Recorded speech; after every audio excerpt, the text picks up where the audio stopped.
In solo leveling, at an ominous meeting between 5 of the 9 absolute monarchs, the Monarch of Frost stated that the Shadow Monarch was currently on the surface of the earth, making Yogamont, the Monarch of Transfiguration, ask if he didn't previously say that there was no vessel that could fully contain his true power, which was the exact reason the Dragon King, the Monarch of Destruction, couldn't remain on the surface of the earth. The Frost Monarch responded saying that he had seen it with his own eyes and that he was a greater threat than the fragment of brilliant light.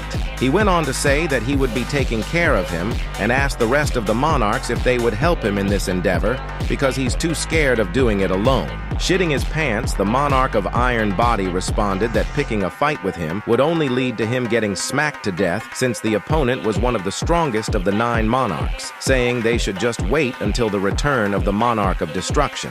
Still butthurt about the dagger that pierced his left shoulder, the Frost Monarch went on to say that even though they're on the run, they're still monarchs, asking if their only option was really just to wait for the Dragon King, saying the only chance they have of defeating the Shadow Monarch is now, since he's still in his human form, and pleads with them to help him, saying that he would be taking responsibility to return him to nothingness. Tarnak, the Monarch of Iron Body, responded, telling him to keep him out of this, with the Monarch of Transfiguration, saying he also didn't want to become like the Demon King Monarch of White Flames either. The Monarch of Fangs stepped in, calling them cowards, making the Monarch of Iron Body respond, saying that he should know what happened to the Monarch of White Flames after he was defeated, and didn't want to get caught in the Shadow Monarch's authority to suffer through an eternal slumber. Raken responded, saying he didn't think he could make them into his servants while they're in their original forms.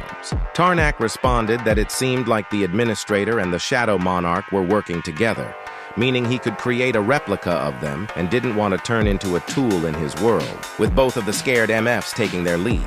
Raken asked the Monarch of Frost what his evidence was that he was still human, making him respond saying that he had applied poison onto his dagger and wasn't something Ashborn, the Monarch of Shadows, would do. Grinning about the fact he had used poison, a baddie with a fatty, the Monarch of Plagues, Queresha, went on to say that if the Shadow Monarch could fully control their human body, then he wouldn't be using these tricks, making Scyllid ask if she would be joining him. She responded saying she would help him indeed, making Raken grin, saying they would be unaliving the Shadow Monarch together. After the funeral of the chairman of the Korean Hunter Association, Woo Jinchul shouted to passerbys telling them to think it over again who would be the one saving their lives when another S-ranked gate opens again in the world, saying that even if they paid hundreds of thousands of times the money they paid for their house, they would never be able to buy back their life. He went on to say that back when Drippy Woo was fighting against the ants on Jeju Island, the chairman who was watching the broadcast with him told him that he could finally die in peace now that his wish had been fulfilled.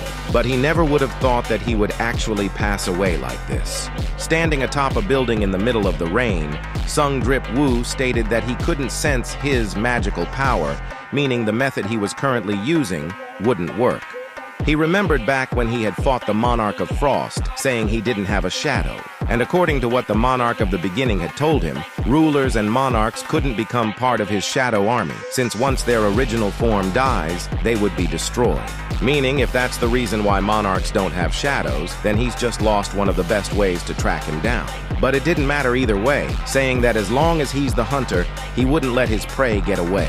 At the Korean Hunter Association, since it had been a week since the chairman's passing, a man stated that it was now time to choose his successor. He went on to say that the fact the chairman was an S-rank hunter held a great significance, and now that the association who was overseeing the 5 great guilds have lost such an important figure who would be able to control them. Another man responded asking if he was suggesting they should hire another S-rank.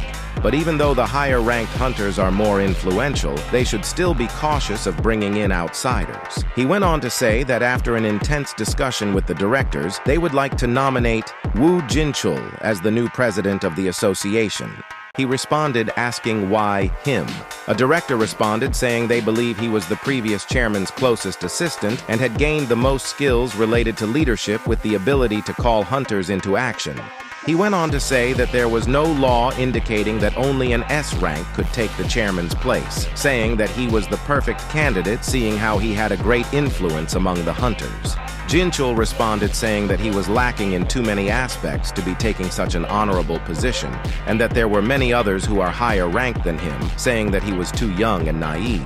He went on to say that the directors and managers who have gathered here today would be better candidates than him, and asked why should he sit where President Go Gun-hee has before. The man responded saying that him and the other executives of the association do not have the power to move around the greatest forces of Korea, but he has the power to do so. Going on to say that he has connections with many great guilds, and above all, he has a connection with the S-ranker Sung Drippy-Woo. Jinchul responded saying that he did run into him frequently, but doesn't know if Drippy-Woo would think of him the same way. The director went on to say that they could not force Jinchul to go with their decision, but asked him if he would carefully consider their proposal. "I will," he responded. At the Scavenger Guild in the USA, the national-level hunter Thomas Andre stated that it had been a while since he last came to the underground. Two of the agents guarding the entrance suddenly jumped from their seats, shocked by Andre's sudden visit, but he asked them why they were acting all startled for, telling them to sit back down. After opening the door with the fingerprint scanner, Secretary Laura asked Andre if he was really thinking of giving that away as a gift. He responded asking if she thought that wasn't worth the lives of him and his guild members. Laura responded, telling him that that wasn't the case, making Andre ask if she thought he lacked the skills to be able to use it instead, making Laura look down in silence, since that was indeed what she was thinking. After arriving at the sight of the item oozing ominous aura, Thomas Andre smiled, saying it was just as awesome as always. Laura stated that there were only 2 of them in the world, and is sure that that number would stay consistent throughout the future. Laura went on to ask once again if he was really thinking of giving that to him. Andre responded, confirming it, saying that because of the exact reason that it was such a great item, he would indeed be giving it to him. Going on to ask if she didn't think it was a waste that the best of all weapons was just rotting here gaining dust. Seeing the article appointing Woo Jinchul as the next chairman of the Hunter Association, Gina stated that the chairman was unalived and now a handsome man had taken his place, looking out of the window and saying that the country's in chaos, and so is the rest of the world.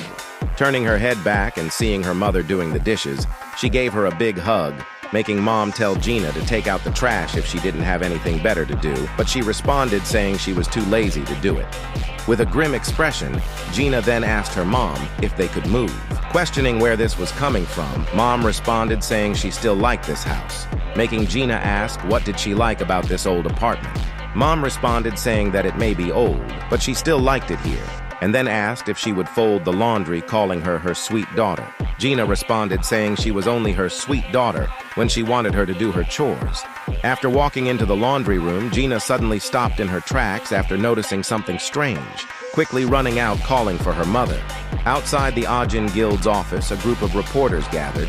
Talking amongst themselves, someone asked if it was true that he was really in the Ajin Guild's office right now. A reporter responded confirming it, making the man say it was unbelievable that the national-level hunter Thomas Andre was currently in the Ajin Guild's office. Sweating his balls off and grinning profusely, Jin-Ho is utterly shocked by the fact that the great Thomas Andre would come all the way to Korea and was right in front of him at this second. Not only that, but Leonard Nierman, the strongest hunter in Germany, was here as well on top of that. Seeing that Thomas Andre and Leonard Nierman were both looking for a meeting with Sung Rizzi-Woo, Jin-Ho starts sweating his balls off, saying that they've been here for more than 2 hours and Drippy-Woo still wasn't answering his calls. Leonard looked down anxiously, questioning if he would even be able to meet Big Papa Woo, since even Thomas the Goliath was here to see him as well. Secretary Laura then translated for Thomas, asking if Rizzi-Woo was currently in the middle of a raid, making Jin-Ho nervously reply, saying that that was probably the case. Rizzi God Woo finally arrived, opening the door, saying he was back,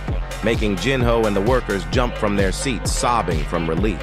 Seeing Thomas Andre waving at him, Drippy-Woo thought to himself that he was wondering why there were so many reporters downstairs, but he had a feeling it was him because of his aura.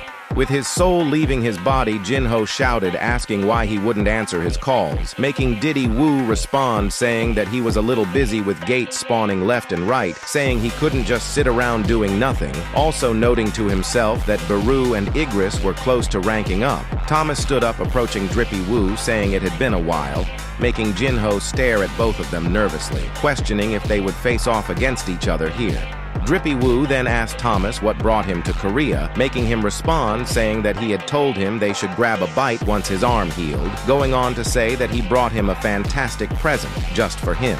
A gift? Drippy Woo asked, making Andre say that he was glad to see him interested, and asked if they could go somewhere else since he couldn't give it to him here since it was quite dangerous. With his soul leaving his body a second time, Jin-Ho questioned if it could be a bomb since he said it was dangerous, whispering to Drippy Woo not to go since it could be a trap. "And you are?" Drippy Woo asked. Leonard Neerman responded, introducing himself, making Rizzy Woo question if he was here to ask for protection from the Monarchs. Completely ignoring Leonard, Thomas suggested to Drippy Woo if they should get going, making Leonard flinch, which made Thomas turn around asking who told him he could follow them. Leonard responded saying that he also waited over 2 hours to meet with Papa Woo, asking if he wasn't allowed to join. Thomas responded with a dead serious look in his eyes, saying what he was going to discuss with Drippy Woo was top secret, and there wasn't any room for him. As both of them walk away to a second location, Leonard in the back questioned if this was really how it was going to be, saying that he's never been treated this way before. At a juicy-licious dinner, Thomas snapped his fingers, telling Drippy Woo he had no idea how long he's been waiting for this moment. An agent then put a case on the table, making Drippy Woo question what it was. Thomas then asked if he could feel its power, going on to say that this was his way of repaying him for sparing both him and his guild members' lives that day. With a look of surprise, Drippy Woo then asked if this was really Kamish.